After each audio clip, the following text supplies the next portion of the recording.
Shalom jemaat yang dikasihi Tuhan. Senang sekali bisa menyapa Anda di hari Minggu yang luar biasa ini. Saya ucapkan welcome home untuk setiap Anda yang pertama kali join di ibadah GMS Kalimantan. Gereja Mawasyahar memiliki sebuah komunitas rohani yang disebut dengan Connect Group atau biasa dikenal dengan CG. CG adalah sebuah komunitas di mana kita bisa bertumbuh, mengenal Tuhan, melayani Tuhan, dan juga melayani sesama. Mari jangan tunda-tunda lagi untuk Anda bisa bertumbuh lebih dalam mengenal Tuhan melalui CG. Daftarkan diri Anda melalui call center di kota Anda masing-masing. Mari kita bawa persembahan kita di hadapan Tuhan, sebab persembahan adalah bagian dari ibadah kita.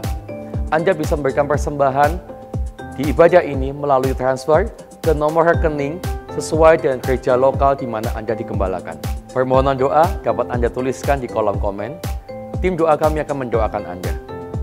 Saya mengajak Anda untuk bisa mulai like, share, dan subscribe akun YouTube GMS Kalimantan supaya Anda nggak ketinggalan untuk setiap konten-konten terbaru yang akan kami tayangkan. Saya ajak untuk Anda saat ini bisa mulai mempersiapkan diri sebelum kita masuk ke ibadah. Pilih tempat yang nyaman supaya Anda bisa fokus. Mungkin Anda bisa matikan HP Anda atau silent supaya Anda bisa mengikuti ibadah ini dengan baik dari awal sampai selesai. Mari kita berdoa bersama-sama. Tuhan yang baik, terima kasih untuk kesempatan kami boleh beribadah sekali lagi. Tuhan, kami buka hati kami undang Engkau Roh Kudus ada di tengah-tengah kami. Nyatakan kebenaran-Mu, nyatakan hadirat-Mu Tuhan, lawat setiap kami. Kami rindu untuk mengalami terobosan dan semakin mengasihi Allah melalui ibadah ini Tuhan. Kami juga bawa persembahan kami di hadapan-Mu Tuhan, kuduskan, sucikan, biarlah ini berkenan kepadamu. Di dalam nama Yesus kami berdoa, haleluya, amin. Selamat beribadah, Tuhan Yesus memberkati.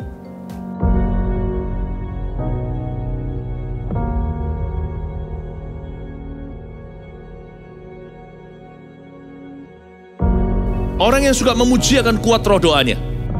Orang yang berdoa pasti berakhir memuji. Karena Allah bertata di atas pujian. Siapa memuji, Allah mengatasi hidupnya.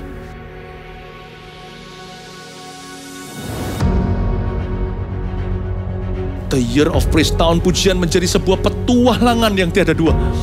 Menjadi sebuah pelajaran hidup yang langsung dari Kristus. Menjadi sebuah pengalaman yang indah. Waktu kita memuji Tuhan, seluruh kerajaan itu berdiri di sampingmu. Waktu kita memuji, seluruh kerajaan Allah dan kereta-keretanya yang tidak kelihatan berkuda dan berapi-api itu berada di kanan kiri. Semakin fisik kita lemah, roh kita semakin memuji Tuhan. Semakin jasmani kita terbatas, semakin rohani kita tidak boleh dibatasi.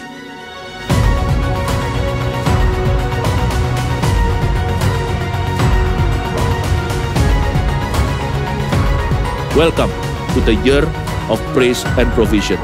Mari kita mengizinkan Tuhan merajut rancangan yang belum pernah kita bayangkan.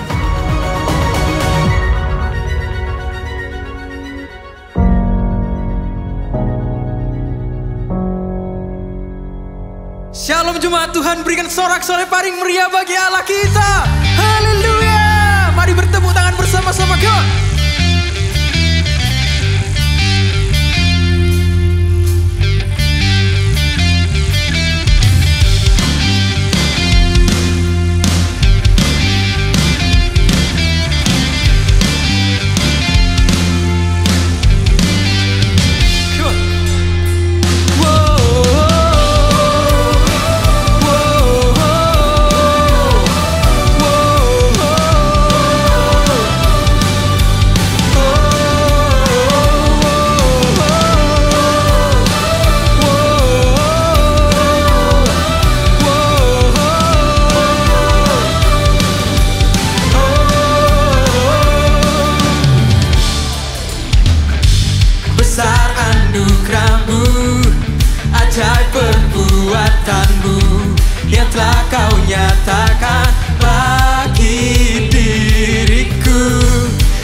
besar anugerah-Mu, ajaib perbuatan-Mu yang telah Kau nyatakan bagi diriku.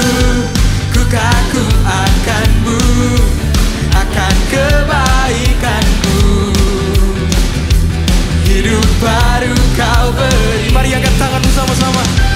Kau telah ubah ratapku jadi tarian, hapus segala dosa dan masa laluku. Kini ku jadi lebih dari pemenang. Sekarang ku bersuka, sekarang ku bernyanyi. Ku berikan hidupku bagimu, bagi kemuliaan-Mu. Sorak kemenangan Kau berikan bagiku. Hidupku takkan sama lagi, ku jadi lebih dari pemenang. Hey!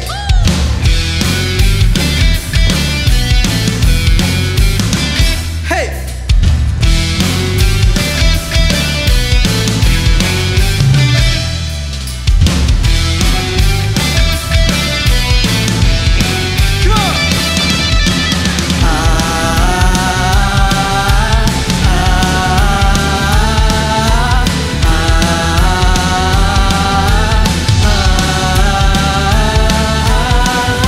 Mari lambaikan tanganmu. Sekarang ku bersuka, sekarang ku bernyanyi. Ku berikan hidupku bagimu, bagi kemuliaan-Mu. Sorak kemenangan Kau berikan bagiku.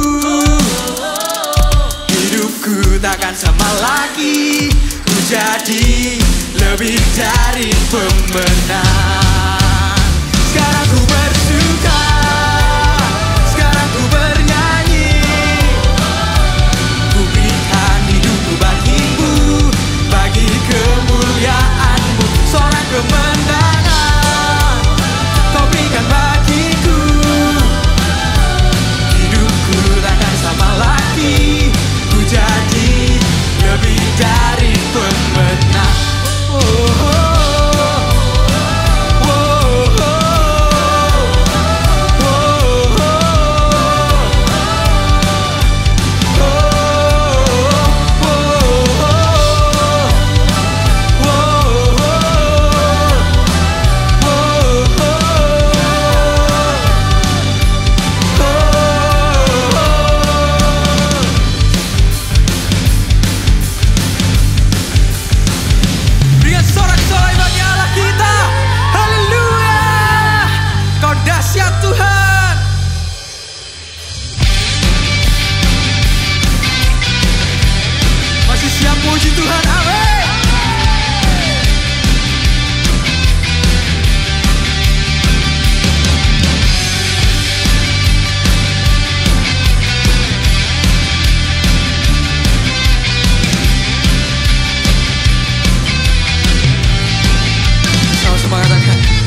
selamanya.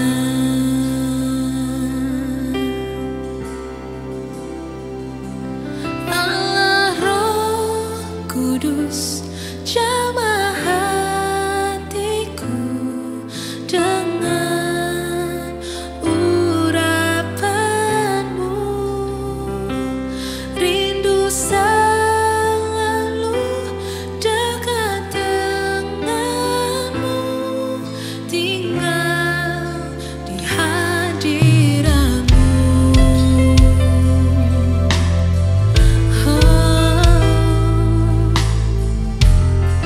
Tinggal di hadiratmu, Yesus Tuhan, ditinggikan,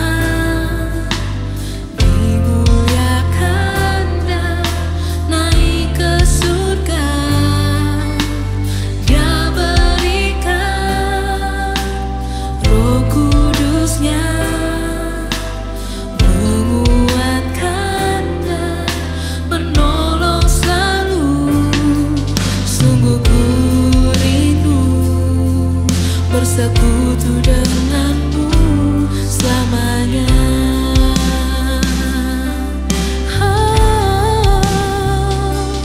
Allah Roh Kudus, jamah hatiku dengan urapanmu, rindu selalu dekat denganmu,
lewat hadirat-Mu. Kami percaya dimanapun kami berada, hadirat-Mu juga ada bersama dengan kami ya Tuhan. Sebentar lagi kami akan mendengarkan firman-Mu. Persiapkan hati kami, persiapkan telinga kami Tuhan untuk bisa ditegur, diubahkan ya Tuhan. Kami percaya mulai dari hari ini Tuhan hidup kami akan terus bertumbuh. Terima kasih Tuhan Yesus, haleluya, amin. Shalom Bapak Ibu Saudara semuanya. Sungguh saya bersyukur hari ini boleh diberi kesempatan untuk membagikan firman Tuhan bagi Bapak Ibu semuanya. Dan saya percaya bahwa firman Tuhan akan menjadi kekuatan buat setiap kita, menjadi penuntun buat setiap kita untuk menjalani sepanjang tahun 2021 ini dengan penuh kemenangan bersama dengan Tuhan. Ketika saya menyiapkan firman Tuhan ini, saya pun berkata kepada Tuhan bahwa saya pun ingin melakukan firman Tuhan ini dan mengalami kemenangan bersama dengan Tuhan. Dan tema khotbah saya pagi hari ini atau sepanjang hari ini saya ingin memberikan dengan judul menyelesaikan sampai akhir dengan baik. Ya, bukan hanya menyelesaikan sampai akhir, tapi menyelesaikan sampai akhir dengan baik. Dan firman Tuhan berkata bahwa Yesus sendiri menyelesaikan segala sesuatunya sampai akhir, sampai dia mati di atas kayu salib. Berarti sudah selesai, sampai selesai dia menyelesaikan segala sesuatunya. Biar hari ini kita sebagai anak-anak Tuhan, kita pun akan mengalami hal yang sama. Kita akan memulai sesuatu dengan baik, kita pun akan menyelesaikannya dengan baik. Dan hari ini ada sebuah pertanyaan, ya, mana yang lebih mudah kita memulai dengan baik atau mengakhiri dengan baik? Ya, karena ada banyak orang hari-hari ini memulai memasuki mungkin tahun yang baru, ya, dengan semangat yang baru, dengan pengharapan yang baru, dengan sesuatu yang baru, komitmen yang baru. Tetapi ketika dalam perjalanan hidupnya menemui sebuah tantangan, menemui sebuah godaan atau cobaan, pergumulan demi pergumulan, ya, yang membuat akhirnya mungkin nggak bisa melanjutkan, ya, sebuah komitmennya atau sebuah janji kepada Tuhan atau sebuah pekerjaan yang baru atau apapun yang direncanakan di awal tahun, sehingga akhirnya tidak bisa menyelesaikannya dengan baik. Ya, tetapi ada orang juga yang memulainya mungkin tidak baik, ya, dengan susah payah, dengan sesuatu yang tidak baik. Tapi di tengah-tengahnya dia bangkit dan dia percaya bahwa Tuhan menyertainya. Dan ketika sampai akhir dia menemukan bahwa dia bisa menyelesaikannya dengan akhir. Dan hari ini kita mau belajar bersama-sama bagaimana kita mau memulai dengan baik. Di tengah perjalanan pun kita mau sama-sama mengalaminya dengan baik, menjalaninya dengan baik dan menyelesaikannya sampai akhir dengan baik. Dan kita akan melihat bahwa Tuhan memimpin kita untuk kemuliaan nama Tuhan. Di dalam Pengkhotbah pasal yang ke-7 ayat yang ke-8. Mari kita buka sama-sama. Firman Tuhan Pengkhotbah pasal yang ke-7 ayat yang ke-8. Berbunyi demikian. Akhir suatu hal lebih baik daripada awalnya. Panjang sabar lebih baik daripada tinggi hati. Firman Tuhan berkata bahwa akhir dari segala sesuatu itu lebih baik daripada awalnya. Artinya apa? Artinya bahwa bukan langkah awal saja yang menentukan, tetapi langkah akhir kita, ya, akhirnya dari sebuah perjalanan kita itu yang menentukan. Kalau hari ini kita sungguh-sungguh berkata aku ingin setia kepada Tuhan di awal tahun atau menjalani tahun yang baru, ya, atau kita memulai sesuatu yang baru, kita berkata aku mau memulainya dengan baik. Saudara, firman Tuhan berkata akhirnya itu, akhir segala sesuatu itu lebih baik daripada awalnya. Karena apa? Karena Tuhan tidak hanya melihat dari awal, tapi Tuhan melihat akhir, bagaimana kita tetap setia mengerjakan apa yang kita kerjakan itu dengan setia dan baik sampai akhirnya. Ya, atau kita menjalani dengan baik di awal, tengah-tengah kita mengalami sebuah tantangan kesulitan dan akhirnya kita tidak bisa menyelesaikannya sampai akhir. Tuhan ingin setiap kita menyelesaikan sampai akhir seluruh perjalanan hidup kita.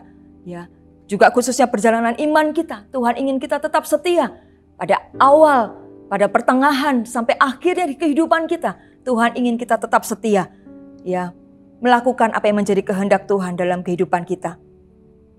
Yohanes pasal yang keempat ayat yang ke-34, Yesus sendiri memberikan teladan kepada kita.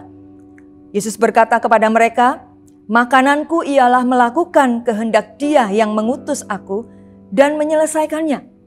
Yesus sendiri ketika dia datang ke bumi ini, ke dunia ini, ya, dia mengemban sebuah tugas untuk menyelamatkan umat manusia.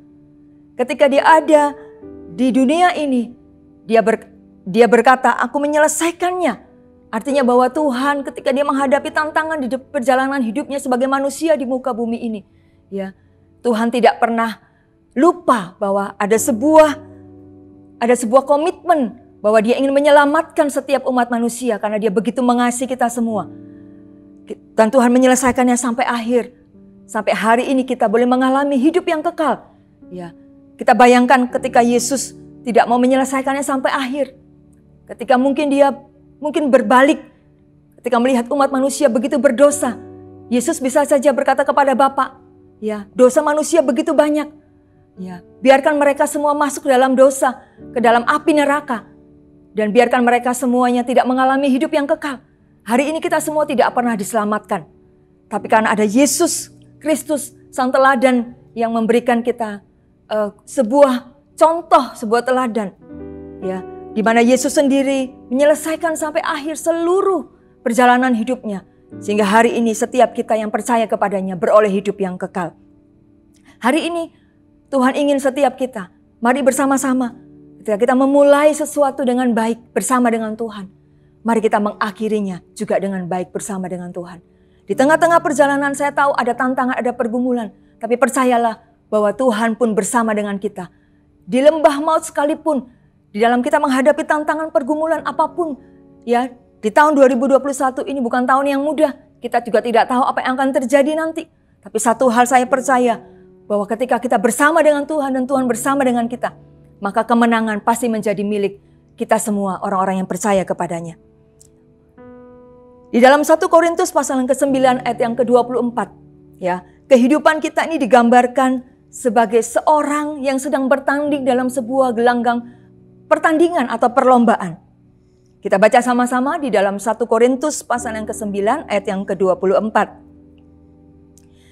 Berbunyi demikian, tidak tahukah kamu bahwa dalam gelanggang pertandingan semua peserta turut berlari, tetapi bahwa hanya satu orang saja yang mendapat hadiah? Karena itu larilah begitu rupa sehingga kamu memperolehnya. Firman Tuhan berkata bahwa kehidupan kita ini diibaratkan sebagai sebuah gelanggang pertandingan. Ya, kalau kita melihat dalam sebuah gelanggang pertandingan, apakah itu pertandingan lari contohnya, ya, semua peserta turut berlari, betul? Tidak ada yang berjalan santai karena semuanya ini ada dalam sebuah yang namanya pertandingan perlombaan lari, ya. Dan makanya ketika mereka tahu bahwa mereka ini ada dalam sebuah gelanggang pertandingan, bahwa mereka ada sebuah sasaran yang mereka akan tuju, yaitu sebuah hadiah, yaitu kemenangan di depan sana, di garis finish nanti. Oleh sebab itu mereka akan berlari begitu rupa, ya, supaya memenangkan pertandingan itu. Firman Tuhan berkata, hanya satu orang saja yang mendapat hadiah, hanya satu orang saja pemenang. Oleh sebab itu mereka harus berlari begitu rupa.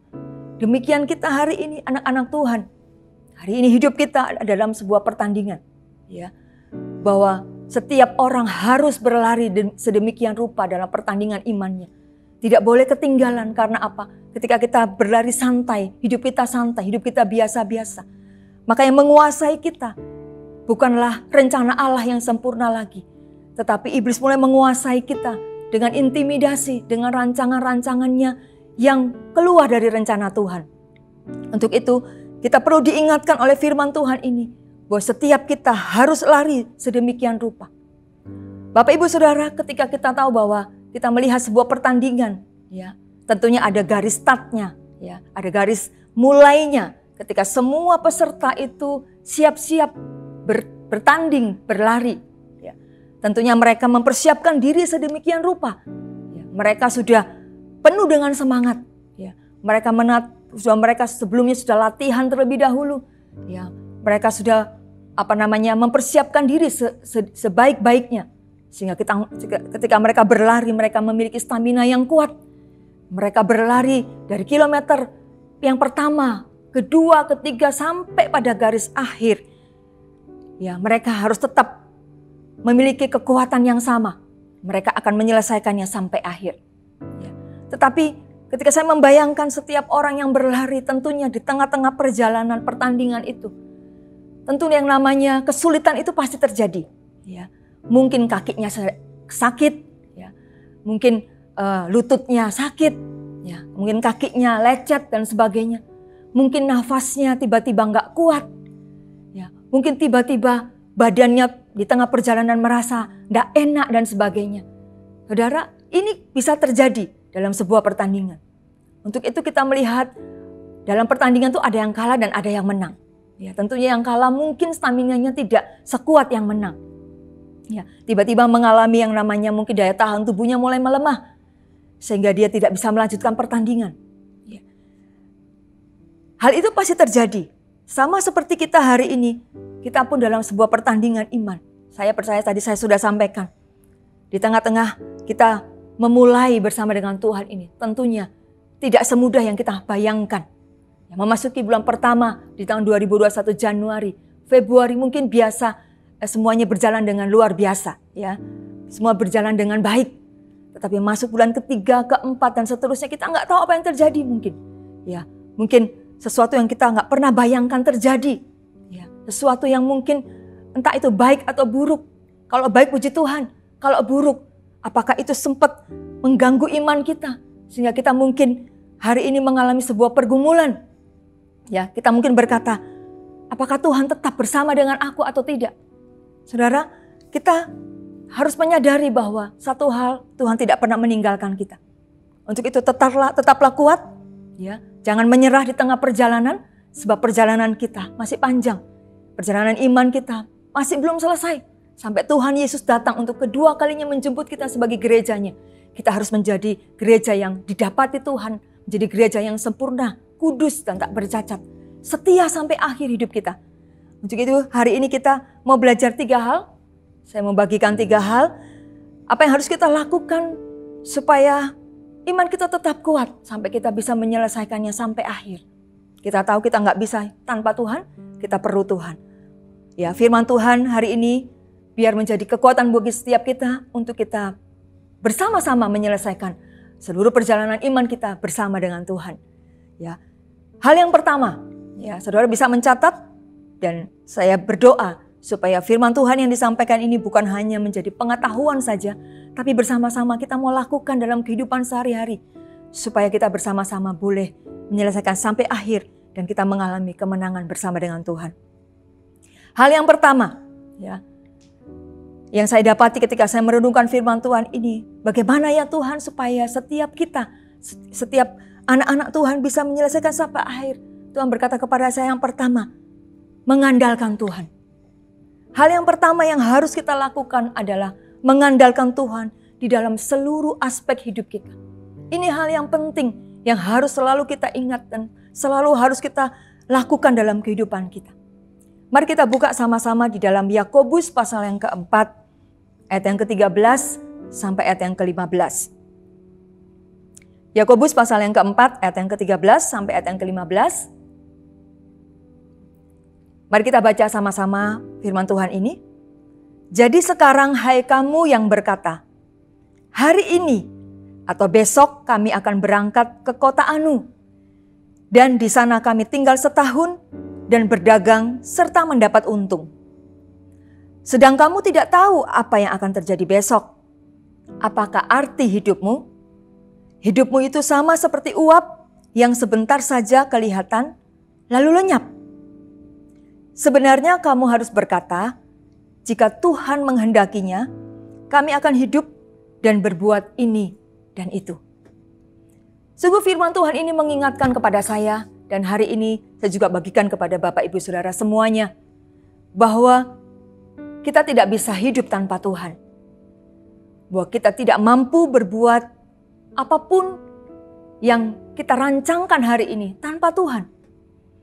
Saya mau berkata kita butuh Tuhan dalam seluruh aspek hidup kita. Ya. Ayat ini mengingatkan bahwa dalam segala hal dalam kehidupan kita, melibatkan Tuhan itu sangat penting. Mengandalkan Tuhan itu sangat penting dalam kehidupan kita.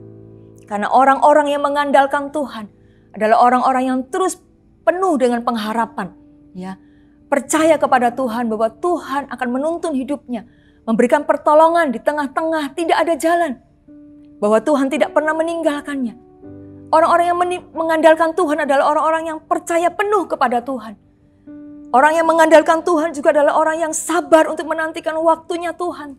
Tidak mengeluh, tidak ngomel, tidak bersungut-sungut. Ya, tetapi sabar menantikan waktunya Tuhan sampai sungguh-sungguh apa yang menjadi kehendak Tuhan itu yang terjadi dalam hidupnya. Karena dia tahu bahwa apa yang Tuhan kerjakan dalam hidupnya itu adalah baik. Bapak Ibu, ayat ini juga mengingatkan kepada kita. Ya, kalau tadi kita baca bahwa dikatakan kita nggak tahu apa yang terjadi besok. Ya, itu betul karena kita nggak tahu apa yang akan terjadi. Bukan hanya besok, 1 jam ke depan, 5 menit ke depan, 1 jam ke depan, ya, atau 2 jam ke depan, sore nanti malam, besok pagi, ya, bulan depan, minggu depan, tahun depan, kita nggak pernah tahu, ya, kehidupan kita apa yang akan terjadi. Dikatakan firman Tuhan, kamu tidak tahu apa yang akan terjadi hari besok. Hanya Tuhan yang tahu masa depan kita. Hanya Tuhan yang tahu apa yang akan terjadi dalam kehidupan kita. Ya, dikatakan hidup kita ini seperti uap yang sebentar saja kelihatan lalu lenyap. Ya, artinya bahwa hidup kita ini, semua yang ada di dunia itu serba tidak pasti. Ya, kita ini memulai sesuatu, kita nggak tahu bagaimana nanti. Kalau kita hari ini mengandalkan kekuatan kita sendiri, saya percaya sudah pasti kita akan menemui, ya, firman Tuhan berkata kita akan menemui hal-hal yang tidak kita inginkan. Ya. Tetapi orang-orang yang mengandalkan Tuhan, saya mau berkata orang-orang itu pasti akan diberkati oleh Tuhan. Kehidupannya pasti akan mengalami berkat yang luar biasa dalam hidupnya, yang tidak pernah kering, ya, daunnya dikatakan selalu berbuah pada musimnya. Itu firman Tuhan katakan. Di dunia ini serba tidak pasti. Hanya satu saja yang pasti, yaitu Yesus Tuhan kita. Dia adalah Allah yang pasti dalam hidup kita. Janji Tuhan itu ya dan amin buat kita. Kalau hari ini kita percaya kepada janji Tuhan, kalau hari ini kita percaya kepada Tuhan, maka kita percaya kita sedang mengandalkan Tuhan. Dan kita percaya bahwa janji firman Tuhan itu iya dan amin buat kita. Pasti digenapi. Mungkin hari ini kita belum mengalami apa yang menjadi janji Tuhan dalam hidup kita. Kita nggak tahu kapan akan ditepati. Tapi orang-orang yang terus mengandalkan Tuhan, saya percaya orang-orang ini akan terus bisa bertahan sampai pada akhirnya. Yeremia pasal yang ke-17 ayat yang ke-5 sampai ayat yang ke-8.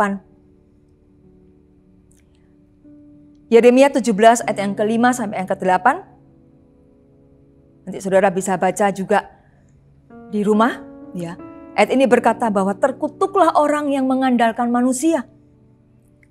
Mengandalkan kekuatannya sendiri, yang hatinya menjauh daripada Tuhan, ya.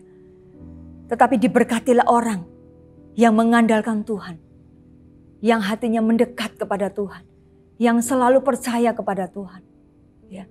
Maka orang-orang ini akan melihat tahun-tahun baik dalam hidupnya.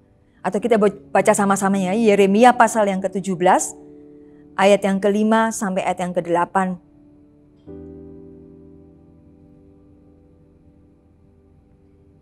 Yeremia pasal yang ke-17. Supaya ayat ini benar-benar menjadi rema buat kehidupan kita. Yeremia pasal yang ke-17 ayat yang ke-5 sampai ayat yang ke-8.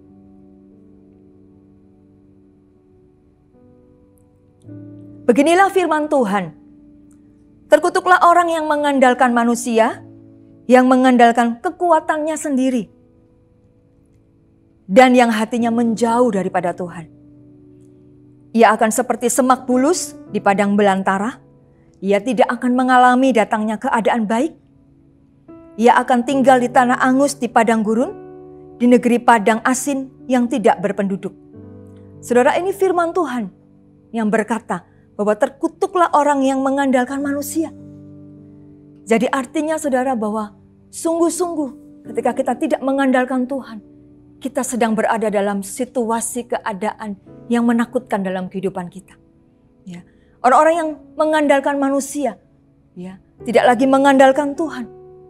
Mengandalkan teman, mungkin mengandalkan saudara atau seseorang yang mungkin memiliki harta kekayaan yang jauh lebih banyak, ataupun mengandalkan orang-orang pintar, ya kita datang kepada mereka. Mungkin kita meminta nasihat, meminta jalan. Gak salah kita minta nasihat kepada manusia. Tapi kita gak boleh melupakan Tuhan. Karena yang terutama dalam kehidupan kita adalah datang dulu kepada Tuhan. Cari firman Tuhan sebelum kita datang kepada manusia. Ya. Tuhan tidak ingin kita mengandalkan manusia dan kita melupakan Tuhan.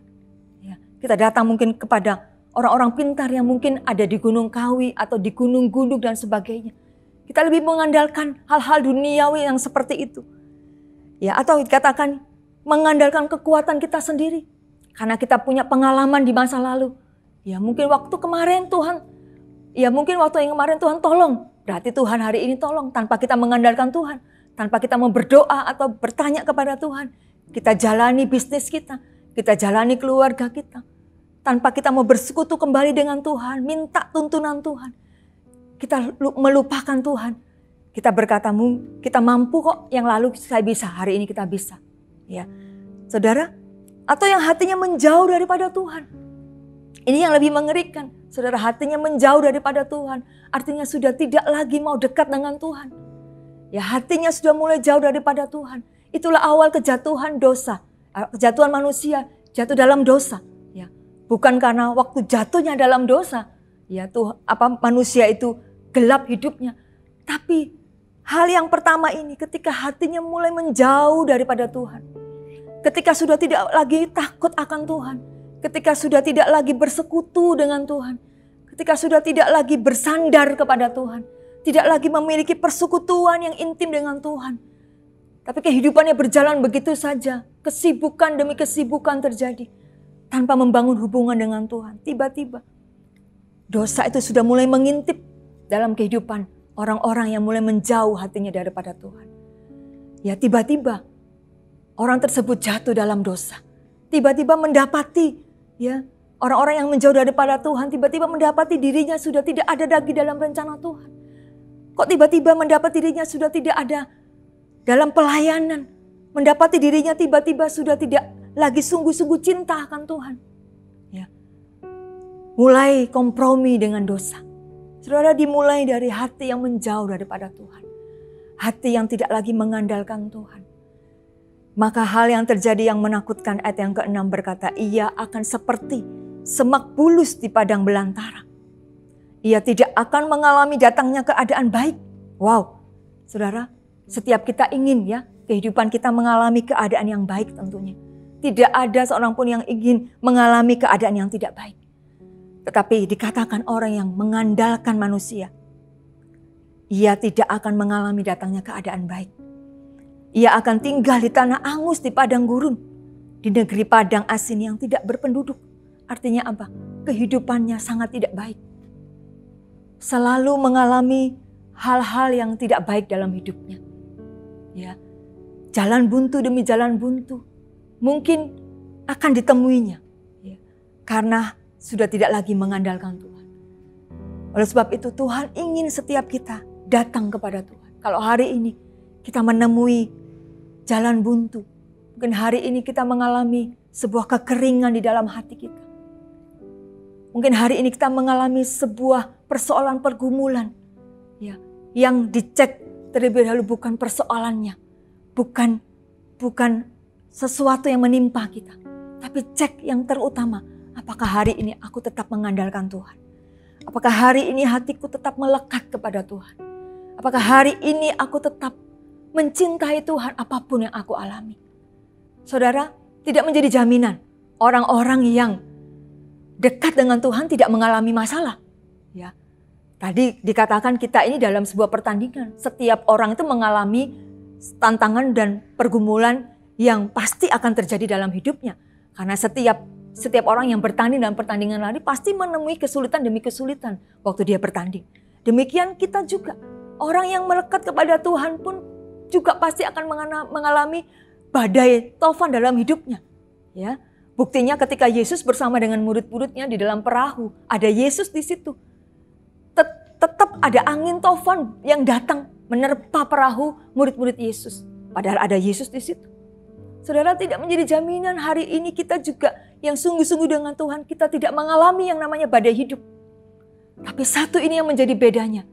Ketika kita tetap mengandalkan Tuhan, apapun yang kita alami hari-hari ini, tantangan, sakit penyakit, ya jalan buntu atau apapun. Saudara, saya percaya ketika kita mengandalkan Tuhan, ayat yang ke-7 dikatakan, diberkatilah orang yang mengandalkan Tuhan, yang menaruh harapannya kepada Tuhan. Orang-orang yang mengalami tantangan, pergumulan, sakit penyakit, masalah keluarga atau apapun, hutang piutang yang hari ini saudara alami. Selama saudara mengandalkan Tuhan dan menaruh harap kepada Tuhan, ya, tidak kompromi dengan dosa, tidak mengandalkan manusia, tapi mengandalkan Tuhan. Datang kepada Tuhan dengan hatimu. Maka ini yang akan terjadi, ayat yang ke-8. Janji firman Tuhan akan digenapi dalam hidup kita. Ia akan seperti pohon yang ditanam di tepi air, yang merambatkan akar-akarnya ke tepi batang air, dan tidak mengalami datangnya panas terik, yang daunnya tetap hijau, yang tidak khawatir dalam tahun kering, dan yang tidak berhenti menghasilkan buah. Ini janji firman Tuhan. Walaupun hari ini kita mengalami sebuah tantangan, tapi kita percaya janji firman Tuhan itu menjadi milik bagian kita, anak-anak Tuhan yang mengandalkan Tuhan. Bahwa kita akan mengalami keadaan yang jauh lebih baik. Ya, bahwa tetap ada jalan keluar. Bahwa tetap ada musim di mana kita tetap akan bisa berbuah di tengah musim yang mungkin bagi dunia musim yang kering. Ya, kita nggak jadi khawatir, kita nggak mengalami yang namanya kekhawatiran yang terlalu berlebihan. Karena kita menaruh harapan kita kepada Tuhan. Kita percaya bahwa Tuhan itu menuntun langkah kita. Kita percaya bahwa Tuhan itu selalu memegang masa depan kita. Dan firman Tuhan berkata, masa depan kita itu sungguh ada. Dan harapan kita tidak pernah hilang. Sebab yang memegang masa depan kita adalah Allah yang kuat. Allah yang perkasa. Allah yang luar biasa. Allah yang menjadikan kita hari ini ada. Dan Allah yang setia kepada janjinya. Untuk itu hal yang pertama yang harus kita cek ketika kita menghadapi pergumulan. Apakah aku tetap mengandalkan Tuhan? Atau siapa yang aku andalkan ketika aku dalam masalah kesulitan yang aku hadapi hari-hari ini? Ya. Kalau engkau tetap mengandalkan Tuhan, percayalah sebentar lagi engkau akan melihat kemuliaan Tuhan dinyatakan dalam kehidupanmu. Sebentar lagi orang-orang yang mengandalkan Tuhan pasti akan mengalami hal yang baik dalam hidupnya. Tuhan bisa mengubah, dikatakan lembah baka itu menjadi air, mata air dalam kehidupannya. Lembah baka itu dirubah menjadi tempat yang bermata air, dikatakan. Ya, kita akan melihat pertolongan Tuhan demi pertolongan Tuhan, dan orang-orang ini akan bisa menyelesaikan segala sesuatunya dengan baik sampai pada akhirnya. Saya berdoa supaya setiap kita tidak ada yang gugur di tengah jalan. Jangan menyerah dengan hidup kita. Karena hidup kita belum selesai. Tuhan masih punya rencana yang luar biasa dalam hidup kita. Mari bangkit. Pandang kepada Tuhan. Andalkan Tuhan. Berjalan bersama dengan Tuhan. Maka saya percaya kemenangan Tuhan sudah sediakan bagi setiap kita. Haleluya. Hal yang kedua, ya, yang harus kita lakukan supaya kita bisa menyelesaikan sampai akhir seluruh kehidupan kita. Hal yang kedua adalah menetapkan sasaran atau target dalam hidup kita. Apa yang ingin kita capai? Ya. Yang pertama tadi kita mengandalkan Tuhan. Yang kedua ketika kita mengandalkan Tuhan, kita nggak boleh santai-santai saja. Kita nggak boleh mengalir saja. Ya sudah, pokoknya Tuhan mau kemana aku ikut. Saudara, Tuhan nggak seperti itu. Tuhan ingin kita punya target dalam hidup kita. Tuhan ingin kita punya sasaran yang akan kita capai itu apa dalam hidup kita. Bukan hanya mengalir saja. Memang kita mengandalkan Tuhan, tapi kita tidak boleh menjadi orang yang malas. Kita tidak boleh menjadi orang yang biasa-biasa. Kita harus punya target dalam hidup kita. Kita harus punya sasaran apa yang harus aku capai ya di hidup kita. Tahun ini apa ya yang aku ingin capai ya dalam hidupku untuk tahun ini. Rasul Paulus berkata, mengajarkan kepada kita di Di dalam 1 Korintus pasal yang ke-9, 1 Korintus pasal yang ke-9 ayat yang ke-25. 1 Korintus pasal yang ke-9 ayat yang ke-25 sampai ayat yang ke-26.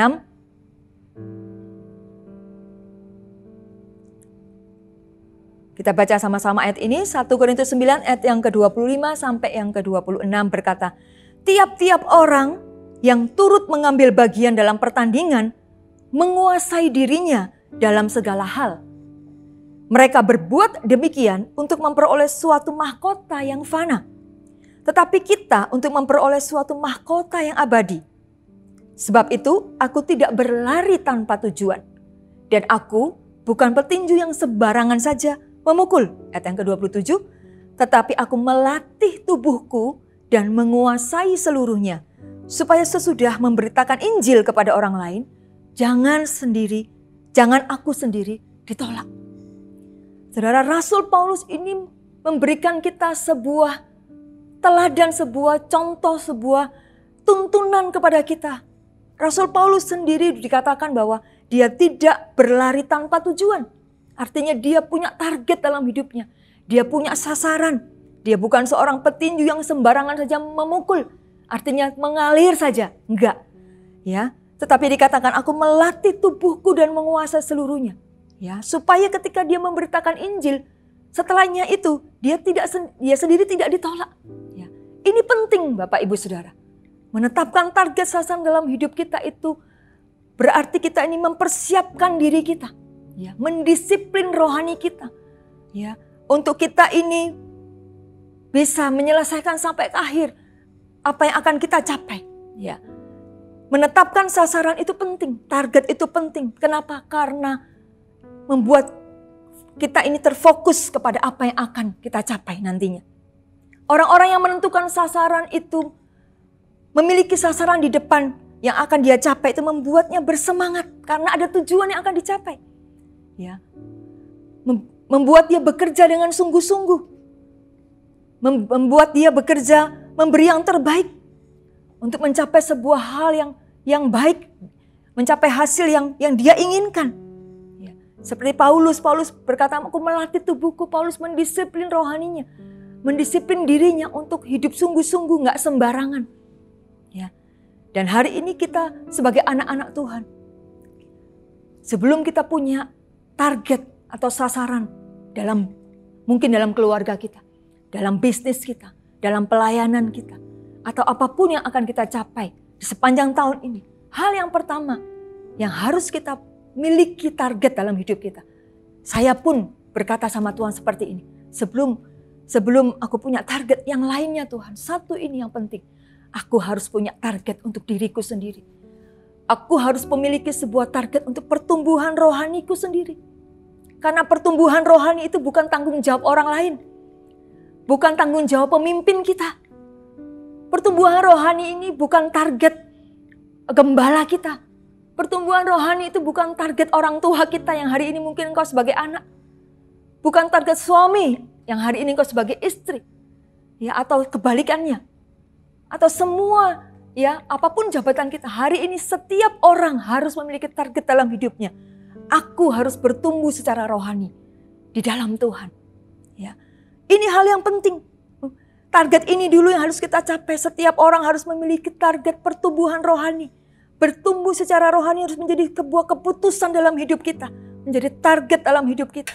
Aku mau bertumbuh lebih lagi dengan Tuhan.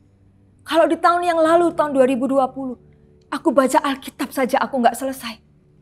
Ya, aku nggak bisa mulai Januari tahun 2020 semangat, ya. Semangat membaca firman Tuhan, tiba-tiba memasuki bulan-bulan yang penuh dengan pandemi yang lalu kita hadapi. Ya, mungkin mulai penuh dengan pergumulan dan semuanya. Mungkin kita mulai kendor baca firman Tuhan. Ya, kita mulai mendapati diri kita mungkin tidak sesuai dengan apa yang kita inginkan di awal tahun. Saudara, di tahun ini kita mulai memperbaiki komitmen kita. Tetap memiliki target, yang memiliki target untuk baca firman Tuhan, selesaikan sampai akhir. Miliki target dan pegang itu sungguh-sungguh. Aku harus bertumbuh secara rohani. Aku harus selesaikan firman Tuhan supaya rohaniku terus bertumbuh. Aku gak mau menjadi orang-orang yang biasa. Aku mau menjadi orang yang dipakai oleh Tuhan. Saudara, hal yang kedua, aku mau hidup takut akan Tuhan. Ini penting. Ya. Kalau kita ingin hidup kita dipakai oleh Tuhan, kita nggak boleh menjadi orang-orang yang biasa. Kenapa? Karena Tuhan kita adalah Tuhan yang luar biasa. Tuhan yang ingin memakai kita memang orang yang biasa. Tapi Tuhan mencari hati-hati yang sungguh luar biasa, takut akan Tuhan. Bagaimana hidup kita ini dipimpin oleh Tuhan. Setiap hari kita mau hidup takut akan Tuhan. Kita mau hidup mencintai firman Tuhan. Makanya firman Tuhan itu perlu kita baca, renungkan, perkatakan. Supaya apa? Supaya rohani kita terus bertumbuh. Saudara, ini yang penting dalam hidup kita. Baru setelah kita benar-benar datang kepada Tuhan, Tuhan, Engkau yang memberikan pertolongan kepadaku. Supaya aku bisa menetapkan target dan target itu bisa dicapai. Aku mau mengandalkan Tuhan dan aku mau sungguh-sungguh memiliki target dalam hidupku bahwa aku mau bertumbuh secara rohani. Maka orang-orang yang mengalami, yang memiliki target itu, saudara, saya percaya dengan sebuah komitmen yang kuat dan mengandalkan Tuhan, saudara akan bisa menjalani hari demi hari. Saudara akan mendapati target saudara akan digenapi. Apapun yang ingin saudara capai, ketika saudara tekun gigih, tidak menyerah, ya, tidak hidup biasa-biasa. Saudara, saya percaya Tuhan itu sangat disenangkan dengan orang-orang yang terus ya memiliki target dalam hidupnya.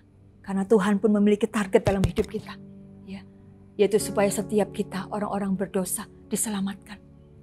Tuhan ingin setiap umat manusia ini diselamatkan. Itu target Tuhan yang terutama, Dia turun ke bumi ini supaya setiap manusia yang ada di dunia ini, setiap mereka boleh diselamatkan. Dan hari ini kita menjadi gereja Tuhan yang juga menjalankan semua apa yang Tuhan kehendaki dalam hidup kita. Ya, amanat agung Tuhan juga yang harus kita lakukan. Kita ingin menjadi berkat buat orang lain. Namun sebelumnya biarlah kita sendiri bertumbuh secara rohani. Ya. Setelah kita tahu bahwa diri kita bertumbuh secara rohani, kita mau serahkan keluarga kita kepada Tuhan. Aku ingin ya Tuhan, keluargaku juga hidup dalam takut akan Tuhan. Memiliki target, saudara. Ya. Dan saya percaya bahwa apapun yang kita targetkan, bisnis kita kah atau apapun, kita ingin seperti apa, bawa itu kepada Tuhan. Kita percaya bahwa ketika kita mengandalkan Tuhan dan kita menetapkan target, kita nggak malas, kita rajin, kita mengerjakannya itu, saya percaya Tuhan berjalan bersama dengan kita, memberikan kita berkat yang luar biasa. Amin. Hal yang ketiga, ya, yang terakhir, saudara, bagaimana kita terus bisa tetap bertahan sampai akhir, kita menyelesaikan dengan baik seluruh hidup kita. Hal yang ketiga adalah mempergunakan waktu dengan bijaksana. Hal yang penting juga mempergunakan waktu dengan bijaksana. Efesus pasal yang kelima, ayat yang ke-16. Efesus pasal yang kelima, ayat yang ke-16. Dikatakan bahwa, dan pergunakanlah waktu yang ada, karena hari-hari ini adalah jahat. Saudara, waktu yang Tuhan berikan kepada kita adalah sangat begitu berharga. Kenapa? Karena waktu itu tidak bisa kembali lagi. Kita nggak bisa memutar balik waktu yang sudah ada. Betul ya Bapak Ibu? Kalau tahun yang lalu kita nggak sungguh-sungguh dengan Tuhan, ya, kita nggak bisa memutar balik lagi. Kita menyesal, aduh kenapa aku tahun yang lalu gak sungguh-sungguh dengan Tuhan. Waktu yang ada aku buang dengan percuma. Kalau aku sungguh-sungguh dengan Tuhan, mungkin hari ini hidupku akan lebih jauh berbeda. Hidupku akan jauh lebih efektif atau berdampak bagi orang lain. Kalau hari-hari yang lalu aku sungguh-sungguh dengan Tuhan, hari ini mungkin aku tidak mengalami hal-hal seperti ini. Saudara, waktu yang ada gak bisa kembali lagi. Untuk itu Tuhan berkata dalam firman-Nya, pergunakan waktu yang ada. Karena apa? Karena hari-hari ini adalah hari yang jahat. Kalau kita enggak mempergunakan waktu yang ada dengan baik, ya kita sedang berlomba, ya, dengan iblis juga. Ya, kalau kita enggak berlomba sungguh-sungguh bertumbuh secara rohani, maka kita akan mendapati iblis juga akan membawa kita keluar dari rencana Tuhan. Waktu itu berjalan terus, ya. Jadi apa yang kita isi dalam waktu-waktu kita itu begitu penting. Apakah kita mengisinya dengan sebaik-baiknya, dengan hal-hal yang berguna dalam kehidupan kita, yang membangun kerohanian kita, ya, yang memberikan dampak yang baik kepada orang lain, bagi keluarga kita, bagi anak-anak kita. Ya. Menggunakan waktu dengan baik. Salah satu cara yang saya ingin bagikan kepada saudara adalah dengan mengatur skala prioritas. Supaya kita nggak bingung apa yang harus aku dahulukan. Kita harus tahu skala prioritas dalam hidup kita itu seperti apa. Skala prioritas yang pertama yang harus kita tahu ya adalah Tuhan yang pertama. Ya, yang kedua adalah keluarga. Yang ketiga adalah pekerjaan kita. Yang keempat adalah pelayanan. Saudara, skala prioritas harus kita atur sesuai dengan urutan prioritas yang ada. Tuhan yang nomor satu. Ya, itu yang terutama dalam hidup kita. Gak boleh dibolak-balik.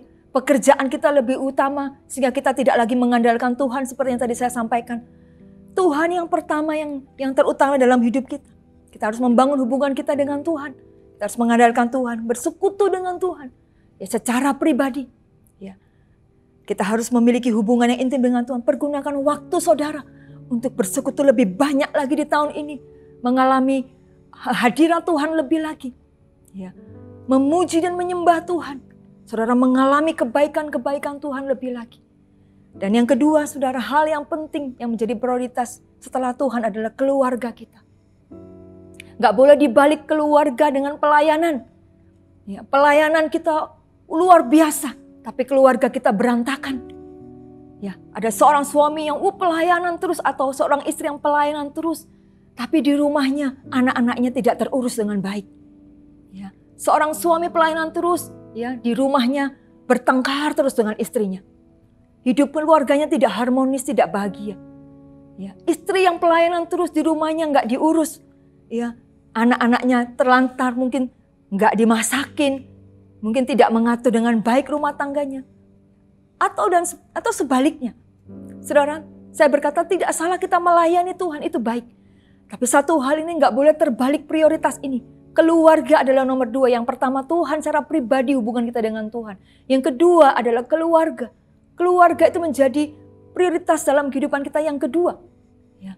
Waktu-waktu kita yang terbaik juga kita pergunakan untuk keluarga kita. Bagaimana kita menanamkan nilai-nilai yang baik untuk anak-anak kita. Bagaimana kita tetap punya waktu dengan keluarga kita. Ya, sesibuk-sibuknya kita bekerja. Ya, kita harus bekerja dengan rajin. Kata firman Tuhan, kalau nggak bekerja kita nggak usah makan. Tapi bukan berarti bahwa kita terus kerja, akhirnya kita melupakan keluarga. Atau pelayanan terus, akhirnya kita melupakan keluarga. Nggak seperti itu. Makanya Tuhan kasih kita waktu, aturlah sedemikian rupa, sebaik-baiknya. Supaya waktu itu bisa benar-benar saudara pergunakan dengan sebaiknya. Bagaimana saudara tetap punya waktu buat keluarga. Saudara juga punya waktu untuk bekerja dan melayani Tuhan. Ya, minta Tuhan hikmat untuk mengaturnya. Saya percaya kalau Tuhan menuntun kita sampai hari ini, ya Tuhan juga akan menuntun kita di tahun ini. Ya, Tuhan akan memberi kita hikmat untuk menuntun kita dengan mengatur waktu dengan baik. Ya, supaya segala sesuatunya bisa berjalan dengan sesuai dengan kehendak Tuhan. Amin. Dan saya percaya ketika kita bisa mengatur skala prioritas itu dengan baik, saya percaya ya kita akan bisa menggunakan waktu kita ini dengan sungguh-sungguh bertanggung jawab di hadapan Tuhan. Tiba-tiba akhir nanti tahun 2021 kita melihat dari Januari 2021 sampai nanti akhir kita melihat apa yang sudah kita kerjakan. Ternyata aku tidak membuang-buang waktuku dengan percuma. Aku sudah menyelesaikan A, B, C, D. Dan aku bersyukur ya Tuhan. Terima kasih. Oleh karena pertolongan Tuhan, aku bisa menyelesaikan segala sesuatunya. Dan hari ini aku bersyukur kepada Tuhan. Hari ini engkau yang punya orang tua. Ya, saya mau berkata, yang hari ini mungkin engkau masih single belum menikah, engkau punya orang tua yang mungkin sakit hari ini. Saya diingatkan Tuhan, engkau hari ini mungkin merawat orang tuamu. Mungkin engkau berkata, aduh merepotkan ya merawat orang tua. Saya mau berkata, saudara, tidak ada yang pernah sia-sia selama kita ini bekerja sungguh-sungguh dengan hati yang mengasihi Tuhan dan orang tua kita. Ya, Rawatlah orang tuamu dengan baik. Ya, walaupun hari-hari itu mungkin waktumu terbuang untuk merawat orang tua hari ini. Ya, rawatlah dengan baik. Sampai ketika orang tuamu menutup mata, engkau melihat bahwa apa yang kau kerjakan untuk orang tuamu tidak pernah sia-sia. Engkau sedang menabur sesuatu yang baik. Engkau juga akan menuai nanti di kemudian hari ketika engkau menikah. Engkau akan mendapat berkat kebahagiaan karena engkau telah membahagiakan orang tua. Atau hari ini engkau membahagiakan pasanganmu atau anak-anakmu. Waktu yang kau pergunakan dengan baik. Ketika engkau menoleh ke belakang. Bukan untuk melihat kegagalan, tapi melihat apa yang sudah kau kerjakan. Bersyukur kepada Tuhan. Tuhan begitu baik. Kita telah menyelesaikannya sampai akhir. Jadi 3 hal yang hari ini kita belajar.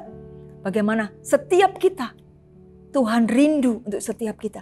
Menyelesaikan sampai akhir dengan baik seluruh perjalanan kehidupan kita. Perjalanan iman kita. Yang pertama, mengandalkan Tuhan. Ya, libatkan Tuhan dalam segala aspek hidup kita. Selalulah berkata, dengan pertolongan Tuhan, aku akan bisa melakukan hal ini. Dengan pertolongan Tuhan, dengan kasih karunia Tuhan, aku mampu ya Tuhan. Andalkan Tuhan lebih dari segalanya. Hal yang kedua adalah tetapkan target dalam hidup. Jangan mau jadi biasa-biasa. Tetapkan target. Aku harus bertumbuh lebih lagi. Aku harus jadi berkat buat orang lain. Aku harus berubah hidupnya. Supaya aku boleh memuliakan Tuhan. Hal yang ketiga yang terakhir adalah aku harus mempergunakan waktu dengan bijaksana. Gak boleh santai-santai. Saudara, 3 hal ini lakukan. Renungkan dan lakukan firman Tuhan ini. Saya percaya firman Tuhan ini akan bekerja dalam kehidupanmu. Dan Tuhan akan memberikan upah bagi orang-orang yang sungguh-sungguh hati melakukan firman Tuhan. Mari kita bersama-sama bangkit berdiri. Kita akan bersama-sama berdoa untuk firman Tuhan ini. Dan saya berdoa firman Tuhan ini sungguh-sungguh menjadi rema buat setiap kita. Menjadi kekuatan buat kita. Ya, Tuhan itu punya sebuah kerinduan untuk kita tidak hanya memulai dengan baik. Tapi Tuhan rindu untuk kita bisa berjalan day by day. Yang penuh dengan tantangan ini bersama dengan Tuhan. Dan mengakhirinya dengan baik. Mari kita angkat tangan kita. Tuhan Yesus, hamba bersyukur, berterima kasih buat firman Tuhan yang disampaikan hari ini. Hamba percaya ya Tuhan bahwa firman-Mu itu iya dan amin. Dan kami percaya bahwa Tuhan, Engkau rindu untuk setiap anak-anak-Mu. Itu dapat menyelesaikan sampai akhir dengan baik kehidupan mereka. Tidak hanya memulai, tapi firman-Mu berkata akhir dari segala sesuatu jauh lebih baik. Panjang sabar itu lebih baik daripada tinggi hati. Supaya kami tetap memiliki kesabaran yang begitu panjang ya Tuhan. Kami tidak sombong. Kami menyadari bahwa kami perlu Tuhan dalam hidup kami. Tuhan, kami berdoa supaya kami boleh sungguh-sungguh mengandalkan Tuhan dalam seluruh aspek hidup kami. Kami boleh sungguh-sungguh percaya bahwa tanpa Tuhan kami tidak mampu. Tapi kami percaya bahwa bersama dengan Tuhan kami akan mampu untuk melakukan segala sesuatu. Apa yang kami targetkan ya Tuhan, kami mau sungguh-sungguh dicapai dengan pertolongan Tuhan. Dan kami mau menggunakan waktu kami dengan sebaik-baiknya. Sampai sungguh-sungguh kami mendapati kami boleh menyelesaikannya dengan baik. Seluruh apa yang kami targetkan. Dan semuanya ini untuk kemuliaan nama Tuhan. Terima kasih ya Tuhan meteraikan firman-Mu dalam kehidupan setiap kami. Dan firman-Mu menjadi kekuatan bagi setiap orang-orang yang hari ini dalam pergumulan. Engkau tidak pernah meninggalkan. Tapi Engkau Tuhan yang menuntun langkah kami. Kami boleh beroleh kemenangan bersama dengan Tuhan. Terima kasih ya Tuhan, di dalam nama Tuhan Yesus yang diberkati Tuhan, katakan sama-sama. Amin. Tuhan Yesus memberkati. Biar firman Tuhan hari ini membuat kita mengerti dan memiliki sebuah semangat untuk menyelesaikan semua kehendak Allah dalam kehidupan kita. Saya percaya Tuhan memberkati kita dengan kemampuan. Amin. Nah, untuk itu mari kita akan terima doa berkat. Semuanya angkat tangan. Ya, terimalah berkat Allah dalam kehidupan saudara.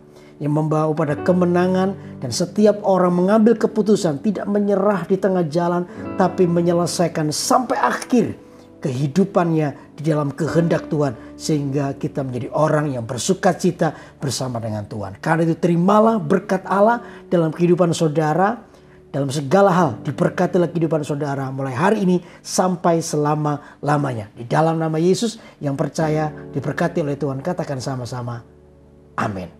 Tuhan berkati.